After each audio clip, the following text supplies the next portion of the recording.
Hello, everybody. What's going on? It's your girl Tiffany coming through today, live in effect, on this beautiful day on Thursday, February 11th of 2021. All right. So, welcome to my channel. And if you haven't subscribed, make sure you hit the notification bell. Make sure you subscribe to the channel, share this channel, like the video, and all that great stuff. So, today we're going to be dealing with Black history topics as usual. But these two topics is going to be dealing with an individual by the name of Daniel Chappy James Jr., who was a who was in the Air Force, and he was also a flight pilot. And also we're going to be looking at Jarena Lee, who was a preacher during the time of slavery, when slavery was still in effect. But she happened to be one of the first African American females to become a preacher at that time. All right. So I'm going to look into both of their biographies and whatnot. All right, so let's go ahead and get started. So as you can see, this is a picture of Daniel James Jr. Excuse me. So who was he? So he was born on February the 11th of 1920. Okay. And he died on the February 25th of 1978. He was a fighter pilot in the United States Air Force, who in 1975 became the first African American to reach the rank of four-star general in the United States Armed Forces. James attended the famous Tuskegee Institute and instructed African American pilots during World War II. He flew combat missions during the Korean War and Vietnam War and received the Defense Distinguished Service Medal, two Air Force Distinguished Service Medals, two Legions of Merit, three Distinguished Flying Crosses, a Meritorious Service Medal, and 14 Air Medals. All right, so let's go down to his early life. All right, so he was born to Lily Anna James and Daniel James Sr. worked for the Pensacola City Gas Company, while his mother, Lily Anna James, was a high school teacher who established a private school for her own and other Black children in Pensacola, Florida. His mother would continue to run the Lily A. James School until her death at the age of 82. James graduated from the Tuskegee University in 1942, receiving a Bachelor's of Science degree in physical education. All right, so he was born in Pensacola, Florida. Now let's look at his military career.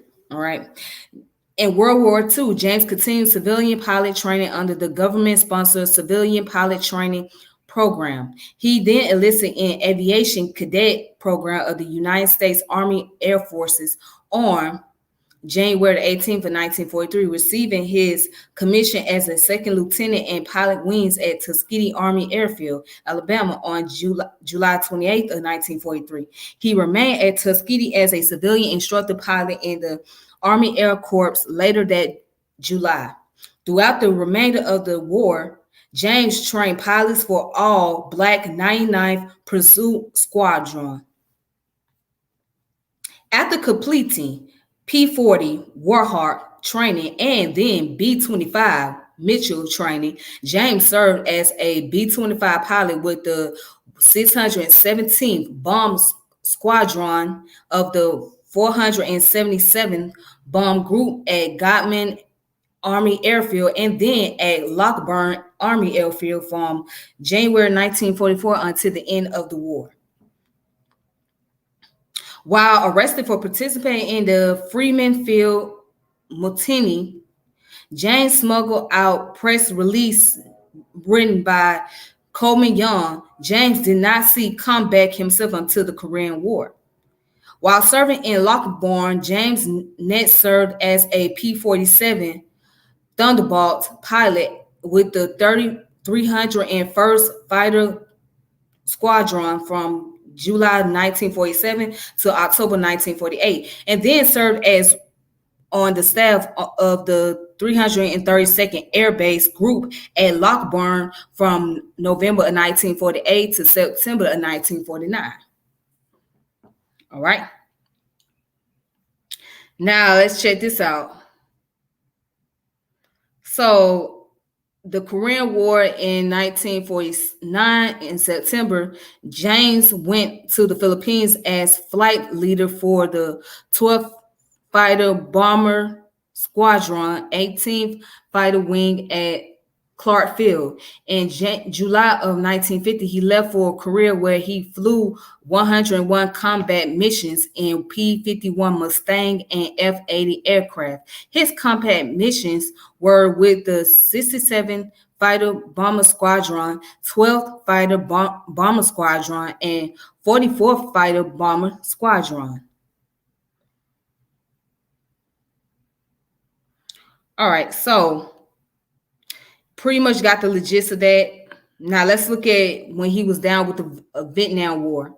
So James went to the Abong Royal Thai Air Force Base in Thailand in December of 1966 as a deputy commander for Operation 8th TFW. In June of 1967, under Colonel Robin Oles, he was named Wing Vice Commander when Colonel Vermont Garrison completed his tour. Both in their mid-40s, they formed a legendary team nicknamed Black Man and Robin. James flew 78 combat missions into North Vietnam, with many in the Hanoi, Hapong area, and led a flight in the Operation Bolo. MiG sweep in which even communist MiG 21st were destroyed. Highest total kill of any mission during the Vietnam War.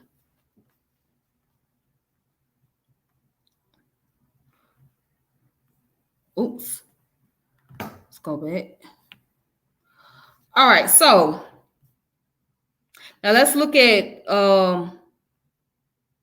let's look down here at the bottom where it says on September the 1st of 1975, James was promoted to the 4th star rank of general, becoming the highest ranking African American in the history of the United States military to that date. He was assigned as a commander-in-chief of NORAD/AIDCOM at Pearson Air Force Base, Colorado. In these dual capacity, he had operational command of all United States and Canadian strategic aerospace defense forces. On December 6, 1977, he assumed duty as a special assistant to the Chief of Staff, U.S. Air Force.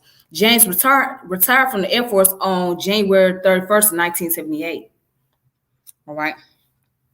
Now let's look at his political position.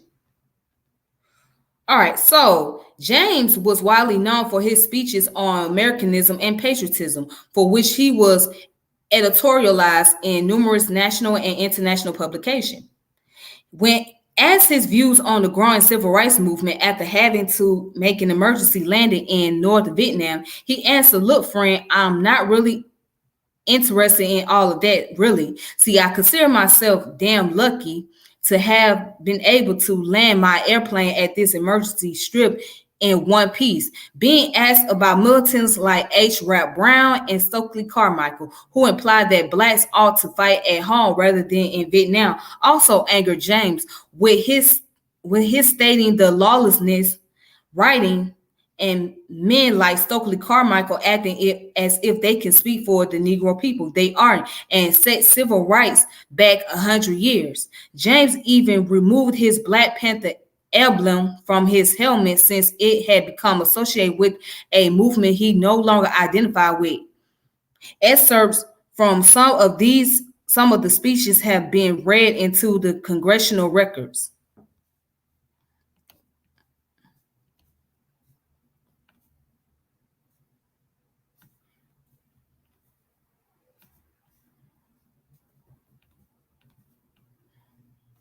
All right.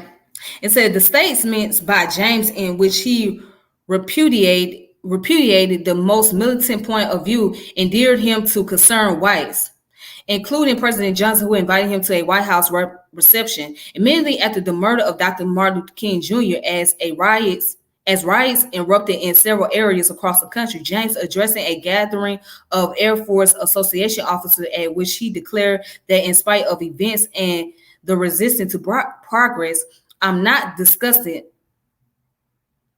I'm a citizen of the United States of America, and I'm no second-class citizen either. And no man here is, unless he think like one, and reasons like one, and performs like one. This is my country, and I believe in her, and I will serve her, and I'll contribute to her welfare whenever and however I can. If she has any ills, I'll stand by her until in God's given time. Through her wisdom and her consideration for the welfare of the entire nation, she will put them right. Wow.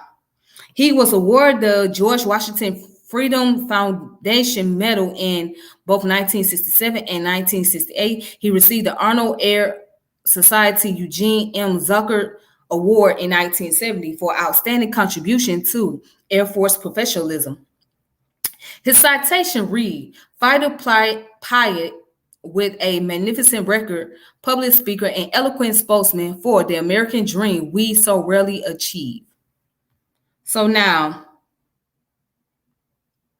his retirement, his death. So James died of a heart attack on February 25th of 1978, just 2 weeks after his 58th birthday and 3 weeks following his retirement from the Air Force. An earlier heart attack had forced his retirement. He was buried with full military honors at Arlington National Cemetery.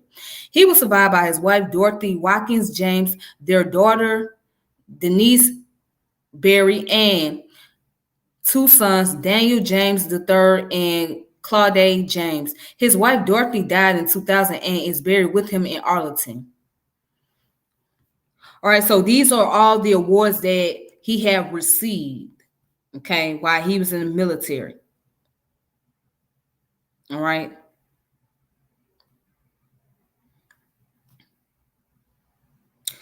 Okay, so let's read down here real quick. It says, the civilian awards that General James received, including the following: Builders of a Great Arizona Award, 1969, Phoenix Urban League Man of the Year Award, Distinguished Service Achievement Award from Kappa Alpha Psi Fraternity, American Legion National Commander's Public Relations Award, Veteran of Foreign Wars Commander-in-Chief's Gold Medal Award and citation, Capitol Press Club, Washington, D.C., Salute to Black Pioneers Award, and all in 1976. The Air Force Association Jimmy Doolittle Chaperman of the Year Award, Florida Association of Broadcasters Gold Medal Award, American Veterans of World War II, Silver Helmet Awards, United Service Organization Liberty Bell Award, Black Book Minority Business and Reference Guidance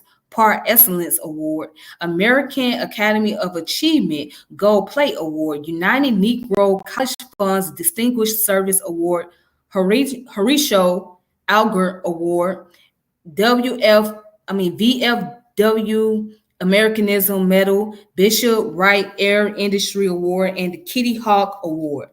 He was awarded honorary doctors of law degrees from the University of West Florida in 1971, the University of Akron in 1973, Virginia State College in 1974, Delaware State College in 1975, and St. Louis University in 1976. He was named honorary national commander of the Air Society in 1971, and in 2019, he was chosen as the class exemplar for the U.S. Air Force Academy class of 2022. All right. So now,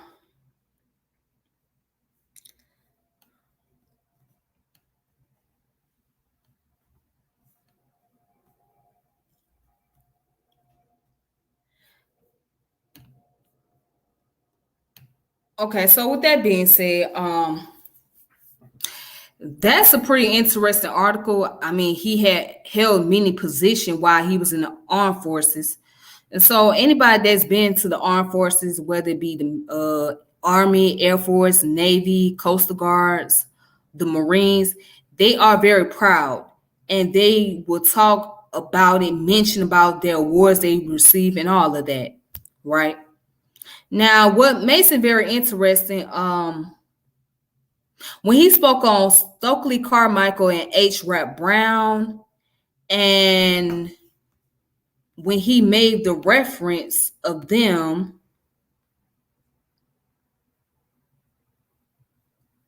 saying that they setting civil rights back to 100 years,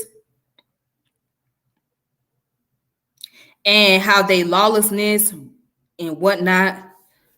So where you can see where it says lawlessness, rioting, men like Stokely Carmichael acting as if they speak for the Negro people, and they aren't, and set civil rights back 100 years. So I can kind of understand why he may feel some kind of way. He may feel like, he put his life on the line doing military work, and he's not so much focusing on the Black issues in the community and whatnot. So it's not his main concern. His main concern was the fact that he served in the armed forces, and it was a miracle for him to make it out alive. Okay. So now some of us might think that this is very, as far as his attitude towards Stokely Carmichael and H. Rap Brown, we might think that he was being very coonish in that type of sense.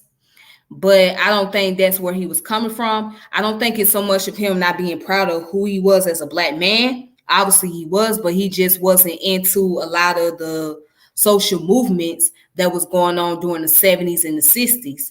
So it wasn't something that he was interested in, because he was more so interested in the armed forces. And you'll be surprised, a lot of Black people, there was a lot of Black folks who weren't into social movement and political movements for Blacks. Okay, so it didn't take away the fact that they didn't love who they were. They weren't proud of being Black. It just wasn't their forte to go into these type of movements and to try to fight for liberation and freedoms for other Black people. They just didn't think that it was necessary. So it didn't take away that they didn't have love for themselves. You know what I mean? Or they weren't happy with their family member, their loved ones. They didn't want to put themselves in the risk of fighting for, or putting up a fight for liberation for other Blacks. So, and he happened to be one of them. He said, look, I'm fighting for a country already. What else do I need to do? Why would I need to go out there and get involved in that social madness when I'm already putting up a fight over here? So he felt like their perception, their point of view about the Vietnam War, it didn't have any logic or any reasoning to him. Because at that time, a lot of Black folks opposed the Vietnam War. Even Dr. King, he was against it. You know what I'm saying? So a lot of Black folks didn't feel comfortable or felt safe to allow their children to go into these wars, because chances are they weren't going to come home. And if they come home, they weren't going to get any of the benefits. Because a lot of veterans, a lot of them don't even get the GI Bill. And then you'll be surprised to find out that a lot of them end up homeless on the street.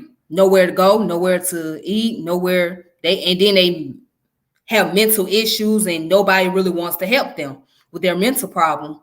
So they're left to deal with these situations on their own and struggle with it and try to figure out how to cope with the whole entire demons or the inner demons they have. So, but a lot of our people have gone into the concept of thinking if they join the armed forces that they'll be guaranteed to make some form of income and get some form of GI Bills and get a loan and all this extra stuff. That's the main reason why many Black people join the armed forces, just because of the benefits that is there. Because a lot of them come from hardship. They come from low-class community. And they come from parents who had worked 2 or 3 jobs to try to take care of them. So they figure, well, this is my meal ticket here. Why not just join the armed forces? Why not just serve in the military? So I can get all the benefits and get the house and get a discount, get some type of great medical insurance. What else? Yeah, be able to pay for my college tuition and make sure that my children are good for life. So that's how they look at it, it's the meal ticket for them. Versus I'm just serving my country because I love this country. It's more so this is my opportunity. This is my financial opportunity here. And I'm going to make it my opportunity to do so. And that's how many of them saw it. All right. So we're going to go on to the next topic.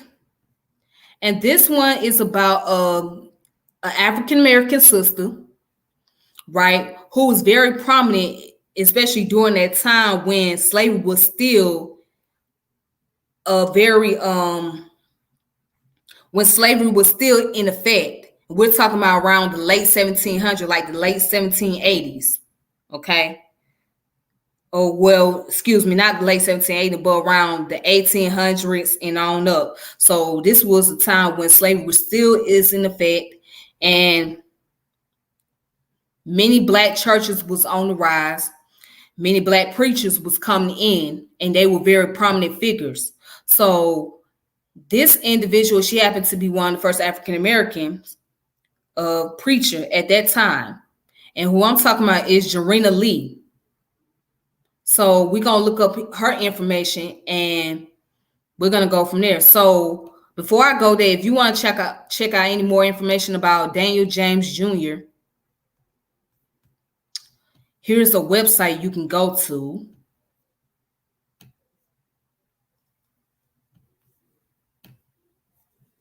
All right, so this website right here is called the National Aviation Hall of Fame.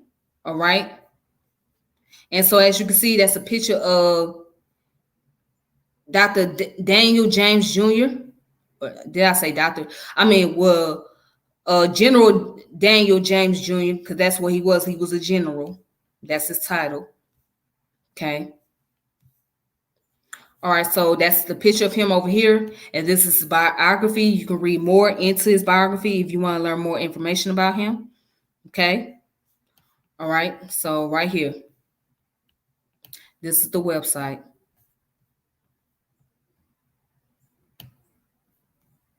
Okay. So now I also want to show you guys real quick before I go on to the next subject.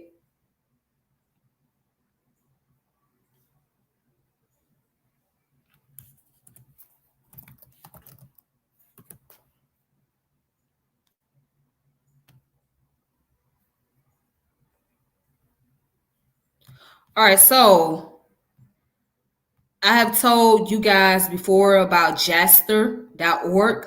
All right, this is the website here.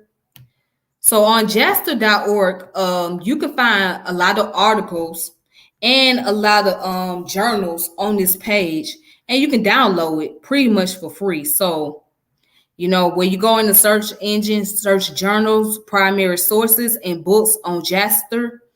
So you find so many, whatever topic you're looking for, and whether it be history, whether it be science, whether it be African American history, African diaspora history, or African history, whatever it is, you can go on this website as well. Just pull it up right here.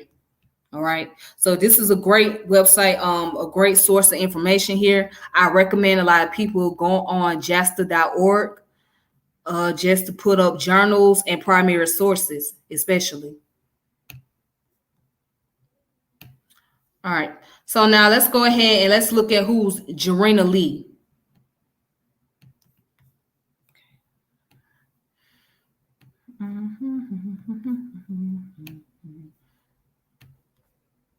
All right. So that's the picture of Jarena Lee right over here. I'm going to blow it up.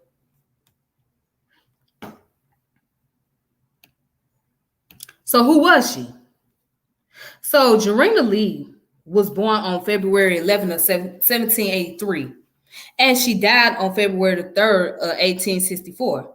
She was a 19th century African American female preacher born into a free black family. Lee noted the immorality of slavery at a time period of segregation and unequal privilege. Richard Allen gave her the opportunity for her voice to be heard. Going up against racial and gender issues, she found her home and ability to let her voice be heard at African Methodist Episcopal Church. In 1819, she was part of the Sacred Great Awakening. She was also the first African American woman to have an autobiography published in the United States. Now, here's her early life. She was born in Cape May, New Jersey, and was born into a free black family, something that was not seen frequently at the time. The early childhood of Lee is detailed in order to give a glimpse into her upbringing and the family she came from. This is particularly important in understanding her social and economic status. The status of the United States during this time. The key takeaways from the detailing of her childhood includes the status of her parents being black and free in America, the economic circumstances of her family, which were explained as poor, forcing Lee to work at a very young age, and her introduction and embrace of Christianity as a means to preserve through hardship. Though born free at the age of 7, Lee began her work as a live-in servant. As work grew stronger and Lee grew older, her mindset and conversions began to change into a religious ideal. But how? A time period where women didn't have the ability to share their voice. In contrast, she even states that her parents did not provide religious instruction. She was later exposed to Christian teachings and felt herself to be a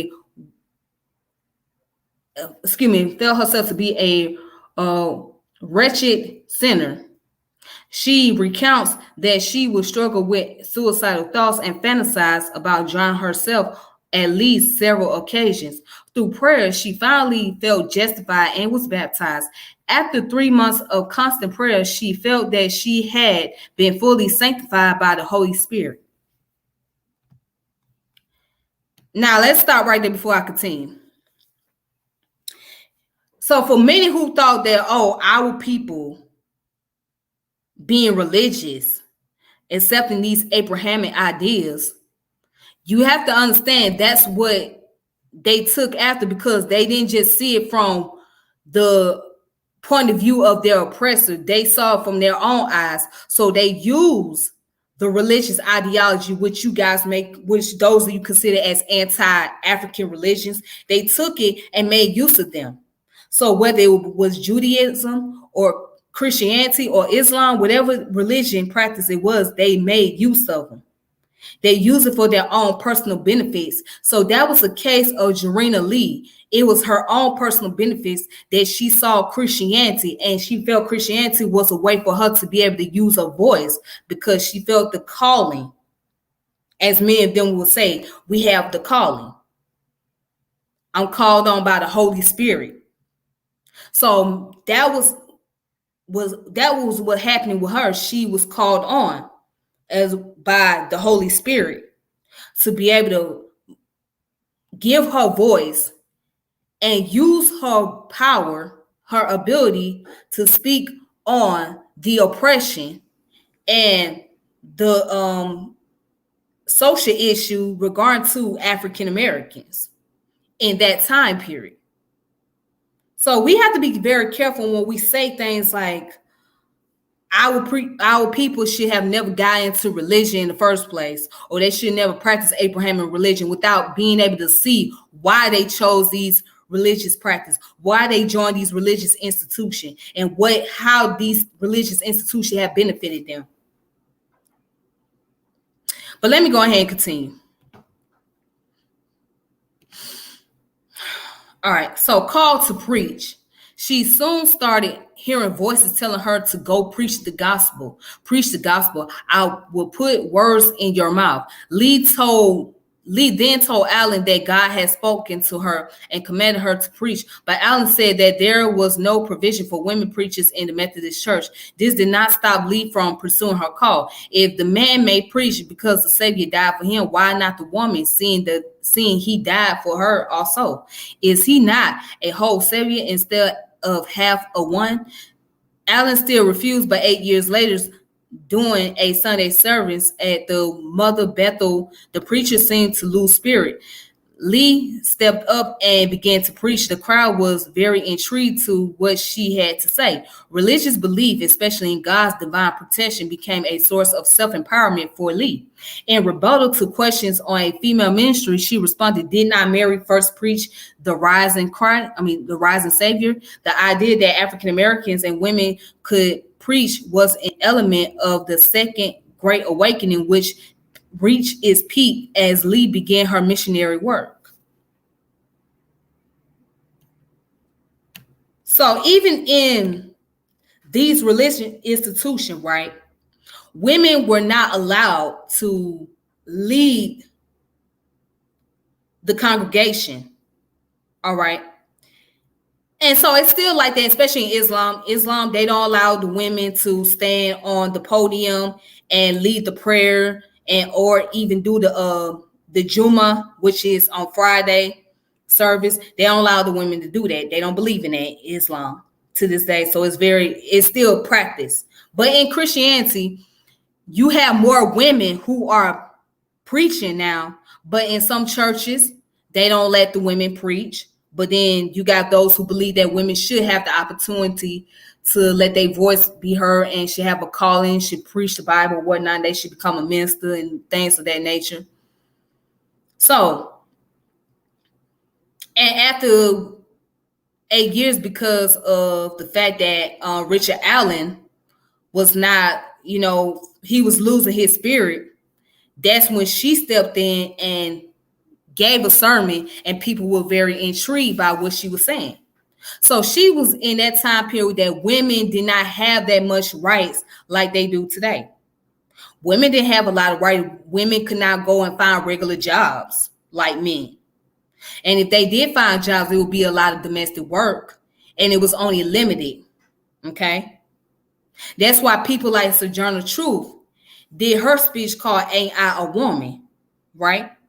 Because she noticed that after slavery, although she was free, but she could not find work. And not just because of the color of her skin, but because she was a woman. So this is the double setback that women had to deal with, a double discrimination.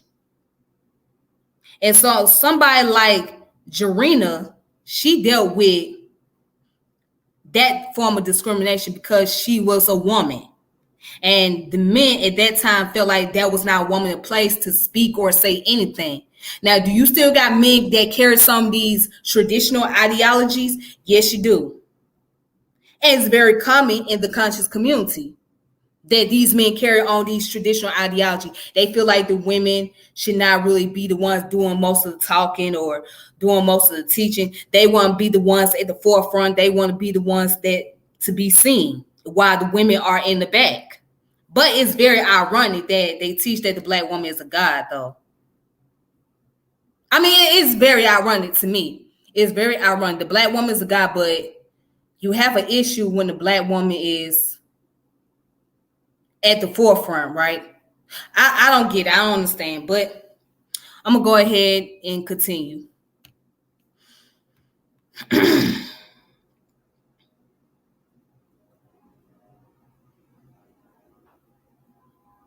All right, so it says Lee left behind an account of her religious experience. The publishing of her autobiography made Lee the first African American woman to have an autobiography published in the United States. Despite Richard Allen's blessing, Lee continued to face hostility to her ministry because she was black and a woman. She became a traveling minister, traveling thousands of miles on foot. Yes, you read that right. Traveling thousands of miles on foot. In 1 year alone, she traveled 2,325 miles and preached 187 sermons.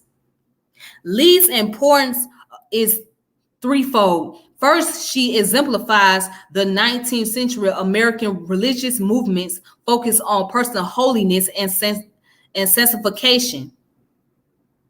Second, she left a detailed account of her life of faith that serves as a valuable primary source. Third, she became an eloquent witness to her faith and a pioneer for women seeking license to preach in the Methodist tradition. Converting a non-believer. In the religious experience and journal of Mrs. Jarena Lee, there is a story she tells of a young man who would ridicule her for what she preached because he did not believe in God or religion. He was a colored man who would regularly attend her meetings. As time passed, he grew ill. The young man's sister, who was a part of the society, called upon Lee to not help him to recover, but in hopes that the Lord would enter into his mind. When Lee went to visit, she saw the young man in a very low state. She asked him if he wanted her to pray for him, and he replied yes. Although he never recovered, the young man continued to ask for her to be at his bedside to pray for him. All right, so her marriage. Lee came to Philadelphia as a teenager and was changed when she heard a passionate sermon given by Richard Allen. She married Joseph Lee in 1811, 7 years later. Since joining Philadelphia's Mother Bethel, Joseph Lee was a pastor of a society at Snow Hill. Snow Hill was 6 miles from Philadelphia. Lee moved to Snow Hill with her husband, but was unsure because she knew no one there besides her husband. She found at Snow Hill that she did not find the same closeness that she had in Philadelphia. During their marriage, her husband did not want her to preach, so she felt forced to put her spiritual needs on hold for her marriage. It is said that her not being fully committed to her spiritual needs resulted in Lee becoming ill and a sense of discontent. Joseph Lee died 6 years into their marriage. Soon after, Lee was fully devoted to religious concern, but her ill health never recovered. All right, so now down here where it says her legacy. Breaking the mold of what a black woman in this period, breaking the mold of what a black woman in this time period truly meant. A tie between what old culture slowly turned into the foundation of what we see today. Jarena was someone who prided herself off of self-identity and education through her voice. As the first woman to do so, Lee helped the community as a whole grow while focusing on the purpose of identity with God. What is known of Jarena Lee's life is scattered. She has been compared to influential African American women of her time, such as Martha W. Stewart and Sojourner Truth. And Lee's two autobiographical memoirs, The Life of Religious Experience of Jarena Lee and expanded version, Religious Experience and Journal of Mrs. Jarena Lee, extensive archival research by Dr. Frederick Knight has revealed that Jarena Lee died penniless in Philadelphia sometime in early 1864. Despite this, auspicious end, her fight for women and religion inspired African American women and men then and today. Lee's work as a preacher broke a social barrier that has excluded women, especially black women, from religious leadership. Continuing with the growth of legacy, Lee had a large impact on current history. She largely influenced Michelle Obama's memoir. Though different in jobs, Michelle used Lee's work to help growth and spread awareness as the First Lady. Lee follows to say, for as seemingly as it may appear nowadays for a woman to preach, it should be remembered that nothing is impossible with God. And why should it be thought impossible, heterodox, or improper for a woman to preach, seeing the Savior died for the woman as well as for the man, as it follows? Michelle and Jarena both become the first of. Michelle as the first lady and Jarena as the first woman preacher provided both women the platform to use their voice for education to the society. Jarena Lee is also currently the subject of a research project at Harvard Divinity School entitled The Resurrection of Jarena Lee. Womanist biblical scholar Naisha Jr. is involved with this project. National Park Service panel on Jarena Lee. Let me pull that up. All right, so it says here, Jarena Lee was the first African Methodist Episcopal preacher in the early 19th century, civil rights activist. Driven by faith and courage, she traveled thousands of miles by foot, wagon, and via the Allegheny Portage Railroad and Mainline Canal to attract members and financial support for new AME congregation. All right, so there we go. All right, so that's the information on Jarena Lee. And here's the reference at the bottom of the page. And here's the bibliography. All right, external links.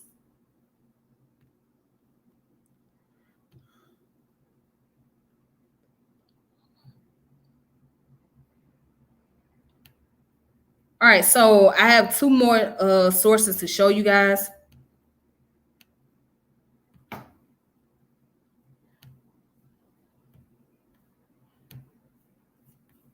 All right, so this source right here, it says, Women and the American History, Jarena Lee, forbidden to speak.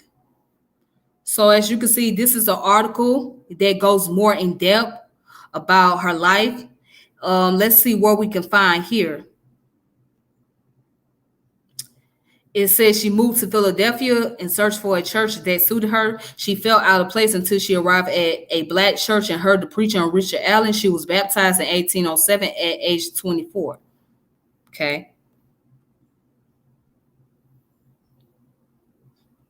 Now it said that she was part of a broad spiritual movement that stretched from the 1790s to the 1840s, later called the Second Great Awakening. Its peak in the 1820s as Jarena began her missionary work.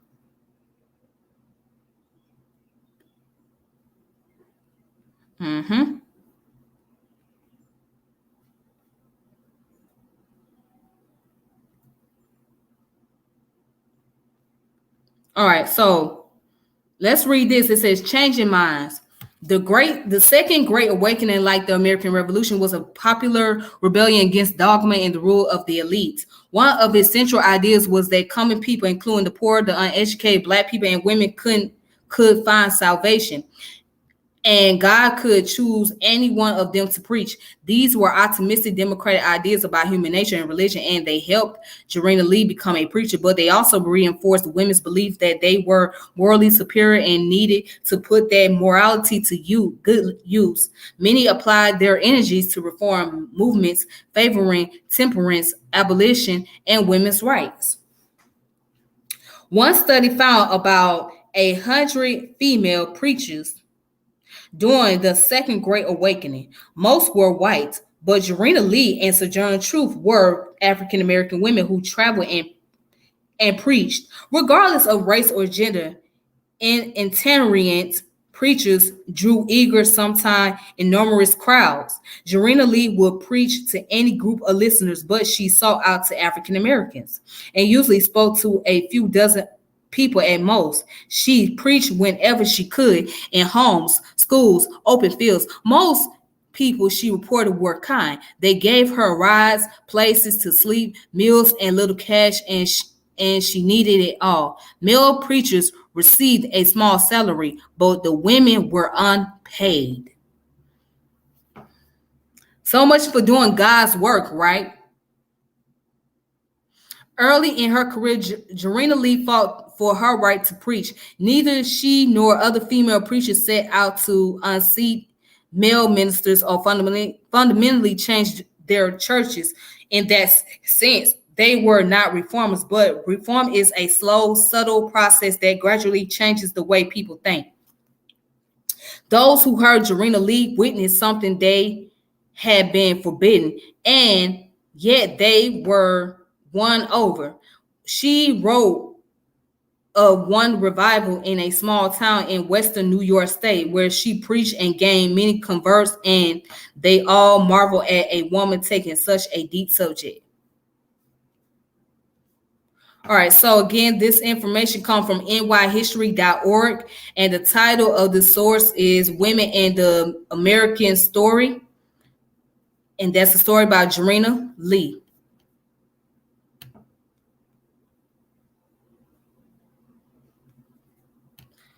All right.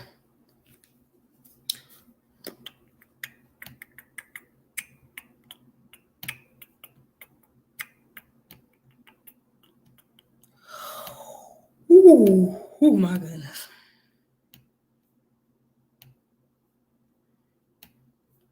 Okay, so here it is. University of Nebraska, jaster.org. It was written in 1993 by Phoebe Davidson. Okay. So it was published in 93, volume 10, number 2. So here's more information, more detail from the University of South Carolina. And if you want to look up more information about this, like I said, you can go on jaster.org and just type in her name, Jarena Lee. Or if you want to look up any information about anybody who's African American or an African diaspora, and even in the continent, you can just type in the information and you can be able to pull up articles, journals, and primary sources. All right.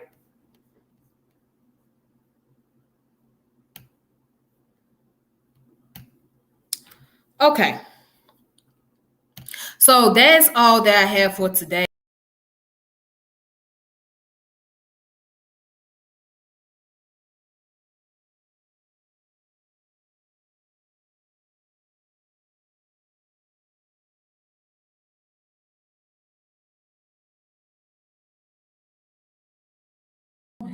All right, so that's all I have for today. Thank you guys for those of you that are watching. I appreciate it. If you want to share this channel, please do so. Want to share the video, do that as well. Make sure you hit the notification bell. Make sure you subscribe to my YouTube channel. Until next time, may peace be upon you all. Please be safe. Thank you for tuning in. Thank you to all my new subscribers out there. Please, let's keep it up. All right. And I got more to come, but this is just a beginning. But I'm continuing to grow my channel. So please make sure you support the channel and make sure you subscribe and all that great stuff. That's it. All right. Peace and be safe.